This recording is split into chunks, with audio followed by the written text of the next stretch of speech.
Shalom, meus amados, mais uma vez aqui com vocês, flexionando, né, vocabulário hebraico, para que você possa ir decorando, né, a consoante e mais o sinal diacrítico que está debaixo dela ou então à esquerda. Amados, o hebraico é lido da direita para a esquerda, né? E todos os dias eu coloco alguma coisa aqui, não estou me aprofundando ainda na gramática, devido a estar ainda ensinando a alfabetização, né? Embora eu coloque algumas palavras, mas eu vou soletrando, e aí você vai vendo a figura, o que ela representa, né? Se é uma letra B, letra C ou letra D, ou correspondente ao vocabulário, ao alfabeto português, e você vai aprendendo a ler, ok? Logo nós vamos fazer alguns vídeos de como você pode escrever. Esse hebraico é hebraico quadrático que você encontra na Torá, na Bíblia hebraica, nas placas de trânsito lá em Israel, em muitos lugares. Mas existem as letras cursivas, que são letras de mão, ok? No hebraico não tem maiúsculo e minúsculo.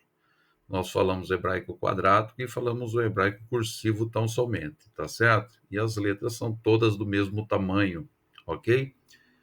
Então, o hebraico é muito importante porque é a língua que o Eterno escolheu para se comunicar com o ser humano.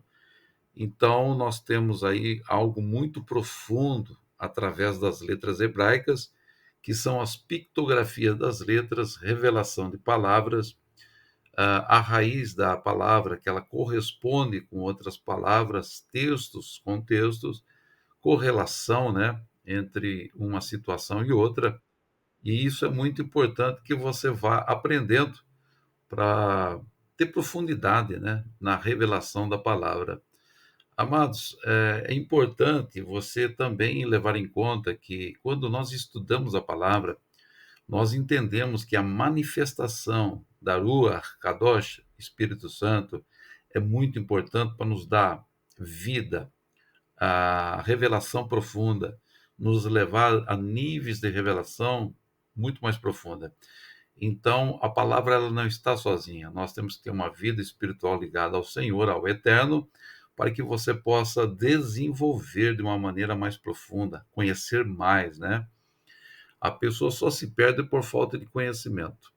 E todos aqueles que estudam teologia e não estudam o hebraico, é praticamente perder quase que tudo, porque nós temos que nos aprofundar através das línguas originais, tá certo? A maioria das igrejas, elas são fundamentadas no ensino dos pais da igreja, né? A patrística. É ali depois da morte dos discípulos, dos apóstolos, começa a entrar muita gente e cada um tem a sua tendência, né? Voltada muito pelos textos gregos e questões romanas. Então aí é uma tendência muito forte, um desvio muito grande. E agora para alinhar tudo isso, é estudando, né? Buscando aí da melhor forma possível. Então vamos lá, meus amados. Da direita para a esquerda, a primeira palavra em cima. A primeira letrinha você tem o Dalet, e depois você tem um T pequenininho embaixo, que nós chamamos de Kametz. E aí depois ela representa o D, né, o Dalet. Depois você tem o Gimel, e depois você tem o Segol embaixo, que é os três pinguinhos, que é um E aberto. E esse Gimel é um G, né, é um G. E depois você tem o Shin, que é um CH, que ele está mudo. Então, Dagesh, está transliterado logo à sua esquerda aí, ó. Dagesh quer dizer assento, né? Assento, tá certo? Depois a outra de baixo, você tem uma letrinha a rei, o rei, né? Com um tracinho embaixo que é um A breve. Entre o A longo e o A breve, na leitura, amados, no dia a dia não se percebe. Então, só obedecer a acentuação que está embaixo e faça a leitura sem segredo, tá certo? Aí você tem o Dalet de novo, com o Shiva embaixo. Você sabe que o Shiva pode ser audível ou mudo, e aí, no caso, ele vai ser audível. Depois você tem o Gimel com o Kamatz embaixo, que é o A. Você tem o Shin novamente com o Kamatz embaixo, que é um outro A. E o Rei final, que ele não tem som, tá certo? Então, o que eu vou falar aqui? Radagashá, Radagashá, Radagashá, Radagashá, Radagashá. Você fala o A puxando um pouquinho o R, ó. Radegashá, Radegashá. Por que fez a transliteração tão somente com o A? Poderia ter colocado o H aqui na frente, tá certo? Mas no hebraico moderno passa um pouco despercebido, eles falam um pouquinho mais o A mesmo. Adegachá, adegachá, tá bom? Acentuação, ok? É claro que a gente não tem um sotaque como tem o israelense. Nós, com o tempo, nós vamos chegando, né? Muitos textos que eu leio, eles falam que está perfeito, tá certo? Mas a gente tem ainda um pouco de dificuldade em algumas letras, mas isso todo mundo é assim, né? Mesmo o pessoal que vem de fora para o Brasil, por exemplo, tentar falar o português vai sempre arrastando um pouco, ok? Aí você tem embaixo o lamed com o shivá embaixo da letra. Depois você tem o rei com um tracinho embaixo, né? Você já está pegando. Aí ele vai levar um som de R um pouquinho mais forte, por isso que eu coloquei o H, né, na transliteração. E eu sempre explico porque eu coloco, porque eu não coloco, tá certo, meus amados? Então a gente vai falando para que você tenha o melhor possível, tá bom? Aí você tem o bait, que não é veit, mas que não é bait, mas é um veit, é a letra V, com o shivá embaixo. Aí você tem que tomar um pouco de cuidado, porque a leitura, você vai ver como que vai ficar. Você tem o lamed com o hirk, com o yud em cima, no lado esquerdo, que é um li, né? Ele representa o L. E depois você tem o tete aqui, que ele está mudo. O tete é um T mesmo. No hebraico tem dois T, tem o tete e tem o tav, tá?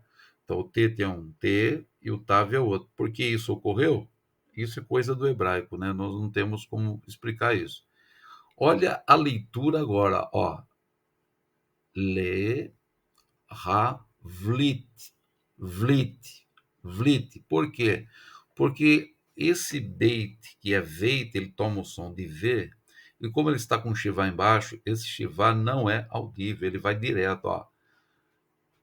Le havlit, le havlit. O primeiro shivá tem a leitura, ó. Le havlit. Se eu faço velit, tá errado, é vlit, ok? E quer dizer acentuar. Você pode voltar várias vezes, olhar a maneira como eu expliquei e fazer a leitura. Então você vai fazer a leitura desse H aí como um R não tão forte, ó. Le havlit, ok? Vamos para a próxima então.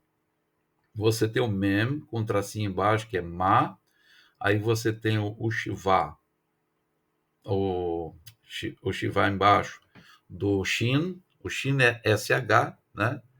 E perceba que SH aqui, nós vamos fazer a leitura e você perceba a leitura, tá bom? E depois você tem um mem com um campus embaixo, que é um A mais longo.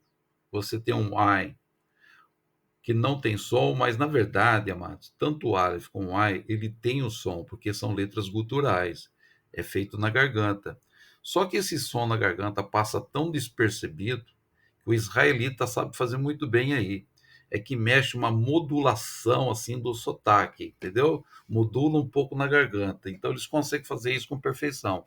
Como nós não estamos acostumados, passa batido, mas não tem problema. É por isso que os professores falam que não tem som. Aí você tem a letrinha da frente, que é um U, porque toda vez que o VAV tem um pinguinho na barriguinha é U, quando tem um pinguinho em cima é o O, tá certo? E aí você tem o TAV final, que é um T, conforme eu expliquei agora há pouco, que nós temos dois T, né? O TET é um T e o TAV também é T, tá bom? Então a leitura dessa palavra é Mashemaut. Olha que eu falei agora o SH aqui, ó. Mashemaut. Mashemaut. Ok? Mashemaut quer dizer acepção, tá certo? Então vamos para mais umas. Por que nós colocamos o vocabulário? Para você fazer o exercício da leitura hebraica. Nem tanto para você conhecer, nem tanto para você conhecer a tradução, tá certo?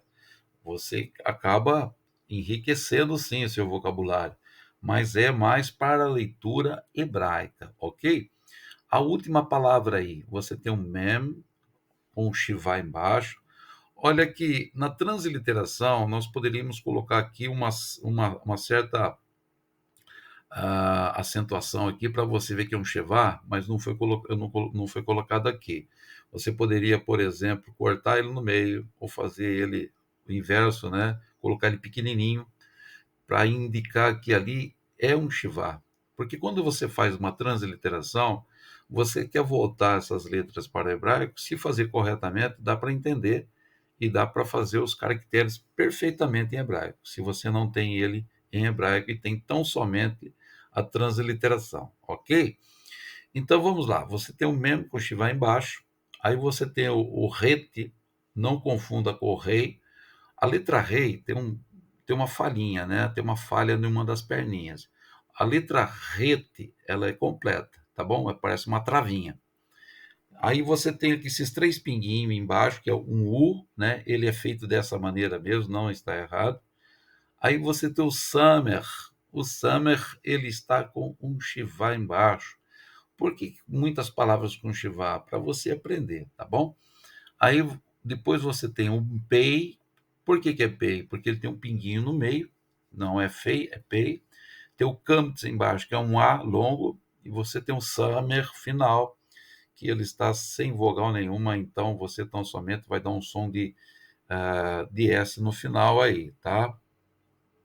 Então, Merus Paz, Merus Paz, Merus Paz. Você vê aqui que o S aqui, ele toma um som de S no meio, passando aqui, nem se lê o Shivá, entendeu? Então, não é audível o Shivá aqui, tá certo? Merus Paz, Merus Paz. Merus, paz, tá? Merus, paz. Quer dizer, acerbo. Amados, vai praticando, tá certo? Pega devagar, ó. Merus, paz. É como a gente aprende a ler no português quando criança, né? Dagesh. Então, faça por sílaba. Vai cantilando, né? Devagar, dando pausa, que você vai aprendendo. Aí depois que você aprende a dar o som de cada consoante, conforme a vogal que aí está, aí você passa uma leitura mais rápida. Por que nós não chamamos de vogal esses acentos aí, esses sinais? Porque no hebraico é consonantal o vocabulário, né? O alfabeto, o vocabulário, a língua hebraica é consonantal. Então, esses sinais eles foram criados em meados de 700 a 800 anos depois de Yeshua. Por quê? Porque algumas pessoas estavam falando de uma maneira e outras de outra maneira. Então, para ter um padrão, né, a língua ter um padrão fonético, eles criaram esses sinais que facilitou muito, né? E até hoje, né? Então, as crianças hoje em dia também aprendem com esses sinais, depois eles tiram, porque eles gravam muito bem a palavra e o contexto da frase, tá certo? Então, tem palavras parecidas, iguais, com a mesma raiz de letras? Tem, mas daí entra pelo contexto do texto, né? E aí a pessoa consegue ler sem dificuldade alguma. O cérebro é uma coisa tremenda.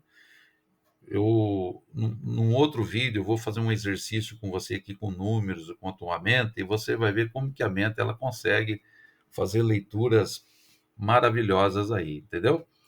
Então, meus amados, eu peço a você que se inscreva no canal, dê o seu joinha, faça um comentário positivo aí para que tenha relevância o canal. Eu quero ensinar muitas coisas profundas aqui quanto aos códigos da Bíblia, né? Coisas que já aconteceram, que estão acontecendo, que vão acontecer.